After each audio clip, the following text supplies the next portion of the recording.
Hello, friends. Welcome to Read Aloud Time. We are in Miraculous Journey of Edward Tulane. And yesterday, Edward landed in the ocean. He went overboard and he was so worried about his hat, realized that was gone. And then he sank all the way to the bottom with his face in the muck. And that was where, if you remember, he had his first emotion. He was afraid. Let's see what happens today in chapter 7. Here we go.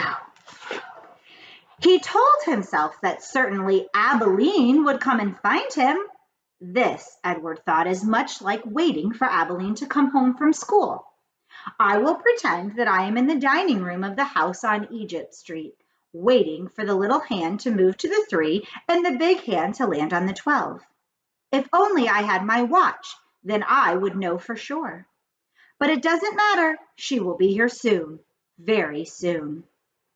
Hours passed, then days and weeks and months. Abilene did not come.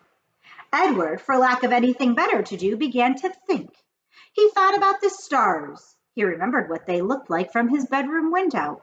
What made them shine so brightly, he wondered, and were they still shining somewhere even though he could not see them? Never in my life, he thought, have I been farther away from the stars than I am now. He considered, too, the fate of the beautiful princess who had become a warthog. Why had she become a warthog? Because the ugly witch turned her into one. That was why. Remember, that wasn't the reason. It was because she didn't love anyone. And then the rabbit thought about Pellegrina. He felt in some way that he could not explain to himself that she was responsible for what had happened to him. It was almost as if she was, and not the boys, who had thrown Edward overboard. She was like the witch in the story. No, she was the witch in the story. True, she did not turn him into a warthog, but just the same, she punished him, although for what, he could not say.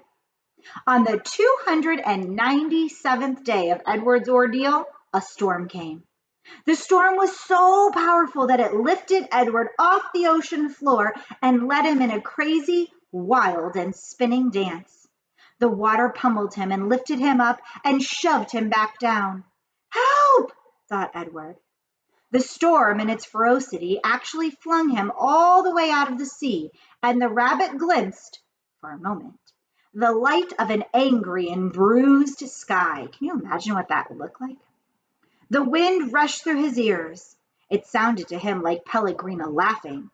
But before he had time to appreciate being above the water, he was tossed back down into the depths. Up and down, back and forth he went until the storm wore itself out, and Edward saw that he was beginning, again, his slow descent to the ocean floor. Oh, help me, he thought. I can't go back there. Help me. But still, down he went. Down, down, down. And then, suddenly, the great wide net of a fisherman reached out and grabbed the rabbit. The net lifted him higher and higher until there was an almost unbearable explosion of light, and Edward was back in the world, lying on the deck of a ship, surrounded by fish. "Ah, what's this?" said a voice. "Ain't no fish," said another voice. "That's for sure." The light was so brilliant that it was hard for Edward to see. But finally, shapes appeared out of the light, and then faces, and Edward realized that he was looking up at 2 men, one young and one old. "Looks like some toy," said the grizzly old man. He bent and picked Edward up and held him by his front paws, considering him. "A rabbit, I reckon. It's got whiskers and rabbit ears, or the shape of rabbit ears at least."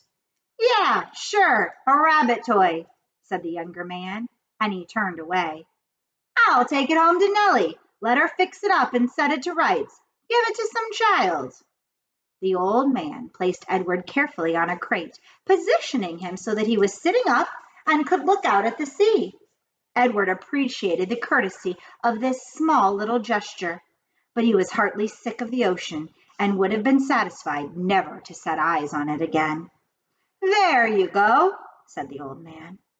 As they made their way back to shore, Edward felt the sun on his face and the wind blowing through the little bit of fur left on his ears, and something filled his chest. A wonderful feeling. He was glad to be alive. Look at that rabbit, the old man said. Looks like he's enjoying the ride, don't it? Yep, said the young man.